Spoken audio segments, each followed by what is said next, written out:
Kali ini saya mendatangi rumah Mas Datun, seorang wedding fotografer ya mungkin dia berawal dari hobi, terus menjadikan hobi itu sebagai profesi ataupun sampingan untuk pengembangannya ya. Baik, langsung saja kita wawancara Mas Datunnya ya. Baik, selamat siang Mas Datun. Oke, selamat siang kembali. Oke, sekarang profesinya apa aja nih selain dari wedding fotografer? Oke, selain dari wedding photographer, di sini saya sedang belajar ini ya khusus bahasa Jepang. Khusus bahasa Jepang. Jadi mau berangkat ke Jepang itu Mas Datun? Iya, berhubung saya sedang kursus bahasa Jepang, jadi saya itu ingin berangkat ke Jepang. Karena corona masih ada, jadi di sini saya masih di cancel, belum bisa berangkat. Nah, selain itu saya juga hobi fotografer ini dijadikan sebagai profesi ya. karena kakak saya juga seorang perias, jadi biar berkesinambungan gitu, Ya, saling melengkapi gitu. Ya. Oke, kenapa sih mau jadi wedding fotografer ataupun mengapa punya hobi sebagai fotografer itu awalnya bagaimana Mas Datun? Nah, kenapa saya lebih memilih ke fotografer? Karena dulu itu saya juga hobinya benar-benar pengen ngefoto gitu kan, mengabadikan momen orang-orang gitu kan, biar bermanfaat gitu kan. Nah, saya belajar fotografer itu dari tahun 2020 ya, baru kemarin lah ya. Kemarin-kemarinnya belum lama banget ya. Iya. Terus awal mulanya itu timbul dari diri sendiri ataupun ke bawah teman atau bagaimana itu? Nah, awalnya sih ke bawah teman, ayo ngikut ke ini acara foto-foto gitu kan. Nah, di situ saya belum punya kamera loh. Nah, di situ saya cuma lihat-lihat, kayaknya enak ya gitu jadi fotografer, cuma praktek gitu doang, dapat duit gitu kan ya. Nah, di situ saya mulai tertarik, kayaknya asik nih jadi fotografer. Nah, di situ saya ngumpulin uang tuh buat beli kamera. Nah, kamera saya itu pertamanya itu Canon 1100D. Nah, itu jadi banget ya. Ya namanya baru belajar nggak apa-apa lah, yang penting kita belajar skill-nya dulu yang biasa. Oke, terus untuk wedding fotografer itu apa aja yang perlu diperhatikan untuk pemula ataupun yang sudah pro gitu? Nah, buat yang pemula sih menurut saya jangan terjun dulu ke wedding photographer karena resikonya benar-benar berbahaya gitu. Yang pertama membawa bendera perias ya. Kedua hasil kita gitu kan. Kalau hasil kita belum, ya namanya kita kan nekat dulu sih, belum yakin. Mendingan kita terjun ke hunting-hunting dulu sama temen atau prawet-prawet mah nggak masalah. Kalau yang wedding itu benar-benar janganlah, kalau misalkan baru belajar mah mending kalau sudah 1 tahun atau 6 bulan sudah yakin dengan hasil kita, nah kita baru boleh terjun gitu. Terus untuk wedding fotografer itu harus pakai kamera yang mahal atau alat yang sederhana itu satu? Nah, kalau kita skillnya sudah ada, yang penting nggak harus kamera yang mahal ya teman-teman. Yang penting skill ada, kamera jadul itu nggak masalah. Yang penting itu dari hasil endingnya gitu. Kalau kita punya kamera mahal, skillnya nggak ada, sama aja bohong gitu. Terus apakah tata krama sopan santun di wedding fotografer itu perlu diperhatikan atau tidak betul? Nah, itu sangat penting ya, apalagi kita bekerja sama dengan orang lain. Yang penting kita jujur, attitude ada, itu bakalan rezeki kita bakalan lancar gitu, dimudahkan lah. Yang penting kita saling percaya gitu, jangan ada dusta di antara kita. Iya. Ada dusta. Terus untuk menjaga sikap di depan klien ataupun cara menarik simpati klien supaya menggunakan jasa kita itu bagaimana? Nah, yang penting kita sopan aja terhadap klien gitu. Jangan sombong lah, walaupun kita sudah bisa. Yang penting kita itu harus merendah. Pepatah mengatakan kita seperti padi ya, semakin berisi semakin merunduk. Jangan malah menjadi kayak gini, nggak boleh kan? Tidak boleh mendadak ya. Iya, yang penting semakin berisi semakin merunduk ya. Oke.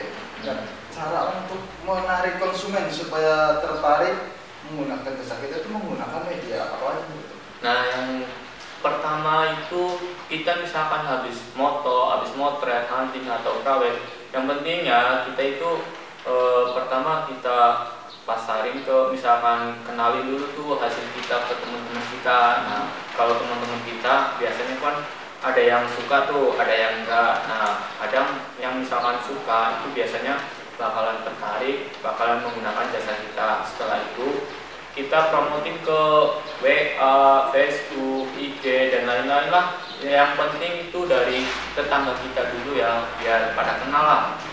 Jadi yang pertama itu dimasukkan Dari dulu ya, dimasukkan kemudian kita manfaatkan sosial media, Ya. terus ke teman-teman, mulut-mulut gitu ya. Ya, benar. Oke. Nah terus untuk cara kita menarik vendor, tadi kan menarik konsumen. Sekarang kita meyakinkan vendor supaya mau bersama dengan kita, itu bagaimana caranya? Nah itu yang paling penting ya buat kita supaya vendornya itu tetap bekerja sama. Nah itu kita tuh sering-sering aja kontak, jangan putus silaturahmi kepada vendornya gitu. Yang penting jaga silaturahmi, tetap baik-baik aja. Oke. Terus misalkan ada komplainan dari vendor atau dari konsumen, itu menghadapinya bagaimana? Nah kalau misalkan kita menghadapi komplain dari customer ataupun vendor, kita itu harus bisa mampu memperbaiki. Oh ya, ini misalkan saya kurangnya di pengeditan atau di warna atau apa, kita harus bisa menerima dong. Namanya kita dikomplain kan, itu pasti kedepannya biar kita itu menjadi lebih baik lagi gitu. Jadi nah misalkan komplain masuk, kita terima dengan lapang dada. Jangan malah marah gitu. Enggak, soalnya kan biasanya ada tuh fotografer ataupun orang nggak bisa disebutkan ya. Iya. Maaf kalau tersinggung ya, ini ada obrolan biasa gitu kan, santai. Biasanya ada yang dikomplain, oh mbak, ciri khas saya itu seperti ini, anda harus mengikuti ciri khas saya. Kalau anda suka ya silakan, kalau nggak suka ya silakan. Untuk yang seperti itu bagaimana? Nah menurut saya itu orang yang seperti itu ya bukannya menyalahkan ya, namanya kita kan bekerja sama dengan orang lain gitu kan. Seharusnya kita itu yang menyesuaikan dengan orang lain, bukannya orang lain yang menyesuaikan dengan kita. Namanya kita ingin menarik kerjasama yang baik ya, kita harus konfirmasi dulu dong sama vendor kita. Misalkan vendornya ingin misalkan ya fotografer kan pasti biasanya dari hasil dari perias biasanya mintanya yang kayak warna soft, kayak warna terang. Nah itu misalkan periasnya minta itu, jadi kita harus mengikuti. Jadi jangan kekeh dengan hasil kita warnanya kayak gini ya, perias harus kayak gini, nggak boleh. Itu namanya keras kepala itu. Keras kepala sambil batu. Iya. Terus kalaupun kita selalu menuruti kemauan vendor yang dari warna atau dari apa itu, nggak takut dibilang fotografer mempunyai ciri khas itu tertentu? Enggak sih, bukannya ciri khas. Kita punya ciri khas tersendiri, tapi namanya customer kan minta warna yang berbeda atau keinginannya sendiri. Nah itu malah lebih bagus. Yang penting ciri khas kita, misalkan ke perias yang lain itu nggak apa-apa, tapi misalkan ke perias yang satu ini misalkan mintanya warna soft, ya udah kita ngikutin aja. Yang penting kerjasamanya oke, itu lancar aja. Jadi nggak ada masalah ya, misalkan dari vendor ataupun konsumen komplain tetap diterima ya, dan nggak harus memaksakan menerima hasil kita ya. Iya, harus seperti itu. Oke teman-teman, jadi kalau ada komplain dari vendor kita ataupun konsumen ya kita terima saja, itu pun untuk kebaikan kita ke depannya ya. Jadi jangan memaksa vendor ataupun konsumen untuk menerima hasil kita dengan sedemikian rupa. Oke, kita lanjut. Untuk wedding photographer nih, suka dukanya itu bagaimana Mas Adi? Nah kalau suka dukanya itu kita cerita yang dukanya dulu ya, karena nggak ada manis-manisnya dulu. Pahit ya? Iya, pahitnya dulu.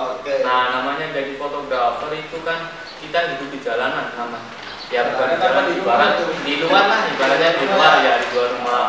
Nah ketika pahitnya itu ketika kita memose ya pengantin. Nah namanya pengantin kan bukan model semua kan ya, pasti ada yang kaku pada saat diposte. Nah di situ kadang saya suka kesel gitu kan, udah kayak gini, malah kayak gini gitu kan. Kadang kayak gitu, kadang keselnya ada lagi pada saat dipose nggak inilah tangannya kaku gitu. Tapi kalau senangnya itu banyak.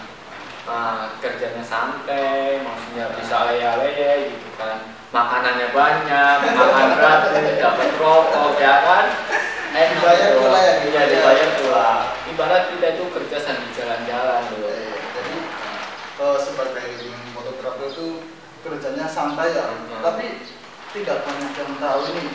Selain di lapangan, ternyata wedding fotografer itu di rumah masih harus kerja lagi. Masih harus kerja lagi ya. Yang dikerjakan di rumah itu apa sih teman? Nah, biasanya saat kita sudah foto selesai job nih ya, biasanya kita ngedit ya kan, ngedit dulu, nyalin foto dulu, itu juga kerja kita lagi wajib gitu kan. Nah, setelah itu baru kita cetak tuh, bikin album, kita kesintung. Nah, nanti kalau sudah jadi kita cair dong. Cair apa satu? Uangnya yang cair guys. Uangnya langsung masuk ke rekening. Iya, langsung masuk ke rekening. Yang penting kita kirim aja nomor rekening kita ke vendor gitu guys. Dan untuk konsumen, misalkan ada konsumen yang menanyakan jasa kita, untuk Mas misalkan untuk gratis harganya itu cara menanggapinya bagaimana? Kalau langsung dikasih gratis harga ataupun suruh ngecek ke sosial media kita dulu untuk melihat hasil ataupun bagaimana menurut? Nah, kalau menurut saya sih yang pribadi, nah kita tunjukin ke hasil kita dulu nih, biar kadang itu baru nanya harga itu paling kesel deh. Orang baru nanya harga, terus dibilangnya mahal gitu kan. Namanya seni itu pasti mahal guys. Harus kita lihatin dulu seninya kita tuh hasilnya seperti apa. Nah, banyak kan biasanya lihat dari sosial media dulu. Nanti kalau orangnya senang, biasanya kita japri duluan ya. Nah, nanti baru tanya-tanya. Biasanya kalau udah senang, nggak bakalan nawar deh harganya walaupun semahal apa aja juga pasti dijadiin. Terus menanggapi misalkan ada calon konsumen nih, calon konsumen juga nge-inbox atau chat ke WhatsApp, tanya-tanya panjang lebar, tahu-tahunya nggak jadi, itu bagaimana ya? Nah, itu yang paling kesel tuh. Orang sudah japri, nanya-nanya, kita luangin, tapi nggak jadi, tapi nggak masalah. Untuk wedding fotografer pemula ini apakah ada tips atau yang perlu diperhatikan untuk memulai di wedding fotografer misalnya? Nah, buat wedding fotografer pemula yang menurut saya itu jangan sekali-kali deh buat yang pemula terjun ke wedding ya. Kalau tipsnya sih yang penting kita mantepin skillnya dulu, kameranya juga harus milik sendiri gitu, jangan punya orang lain, jangan minjem, jangan alat orang lain kita bangga-banggakan. Yang penting mah alat kita jadul milik sendiri itu yang paling jadi nggak apa-apa asalkan milik sendiri. Nah iya, milik sendiri dan hasilnya itu memuaskan gitu kan. Terus apakah itu di wedding fotografer itu banyak yang bilang wedding fotografer itu pekerjaan yang mungkin orang-orang yang santai, kurang pekerjaan, ataupun banyak orang yang memandang wedding fotografer enak, kerjanya itu cuma main-main, banyak cewek, seperti itu misalnya. Tanggapannya gimana misalnya? Nah, menurut saya itu tanggapannya ya salah sih sebenarnya mah. Sebenarnya fotografer, wedding fotografer juga sebenarnya ada resikonya juga, nggak ngasal gitu kan. Nah, kalau misalkan kita ngasal kerja santai loyo-loyo doang, hasilnya bakalan nggak memuaskan, pasti customer bakalan kecewa gitu. Karena selain itu kita ada tanggung jawab juga ya Mas. Iya, ada tanggung jawabnya juga. Oke, terima kasih Mas Datun nih sudah menyempatkan waktunya berbincang bersama saya nih. Oke, nah dia itu seorang wedding fotografer yang humble orangnya, enak diajak bicara, terus juga kalau di komen dia rendah hati, nggak harus memaksakan kehendaknya itu. Oke, ini pembicaraan tentang wedding fotografer, dan untuk tips yang pertama untuk pemula ya, kata Mas Datun ini, kalau Datun itu harus mengasah skill kita dulu. Jadi alat kita itu harus nggak harus yang mahal, nggak harus yang bagus, jadi alat yang sederhana itu nggak masalah, yang penting satu itu sendiri. Jadi untuk belajar kita tuh lebih enak, lebih dewasa ya. Dan untuk memulai dari fotografer kita bisa otodidak ataupun bisa mengikuti kursus fotografi ya. Dan bagi yang belum mengikuti belajar yang cukup, kita bisa mengikuti teman-teman dulu cara foto-foto seperti itu ya. Oke, terima kasih Mas Datun sudah meluangkan waktunya. Oke, jangan lupa kunjungi channelnya Mas Datun. Gimana Mas Datun? Ya, channel saya Datun Official. Datun Official, silakan kunjungi bagi yang mau belajar bahasa Jepang ataupun belajar fotografi, sudah ada komplit ya. Oke, sekian dari saya. Salam fotografi.